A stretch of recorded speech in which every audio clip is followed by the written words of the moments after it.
What's up, YouTube land? It's your boy Anton, aka Dr. Mix-a-Lot. And today I'm here to talk to you about another mobile bartending myth, which is that you can't operate across state lines.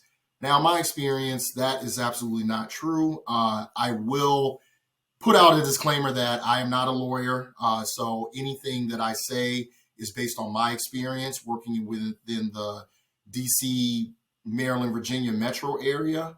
But with that said, I haven't run into any issues with that. In fact, I think I've operated in maybe 4 states, maybe 5 if you include DC, between DC, Maryland, Virginia, and I'm actually close enough to West Virginia and Pennsylvania, where I've worked parties a few times in the past, successfully without any problems.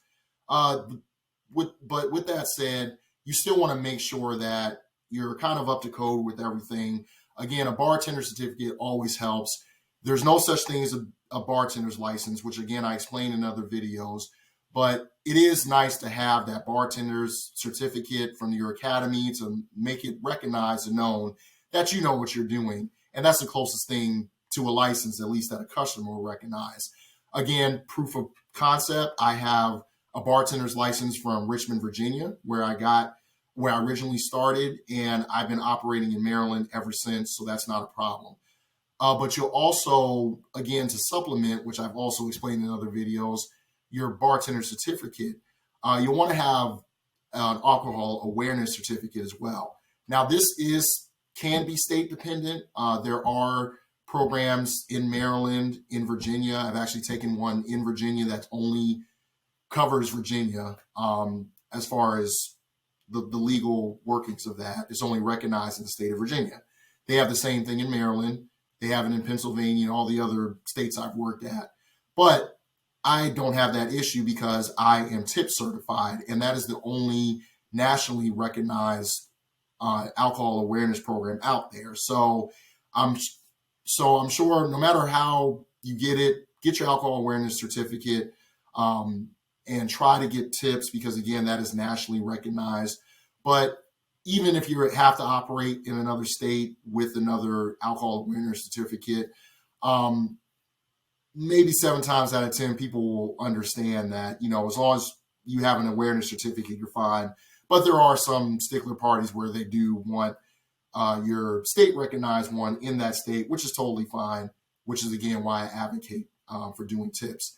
Other than that, again, I don't provide my own alcohol, which could probably complicate this video if I did, because, obviously with alcohol, that's a totally different scenario when you're talking about, having a Maryland liquor license and you're trying to serve alcohol in Pennsylvania. That's probably not going to cut it. But again, I don't have that issue because, as I've explained before, I don't really have the business big enough to have my own liquor license. And normally I can just piggyback off of a few different bartenders that I know that are able to provide liquor.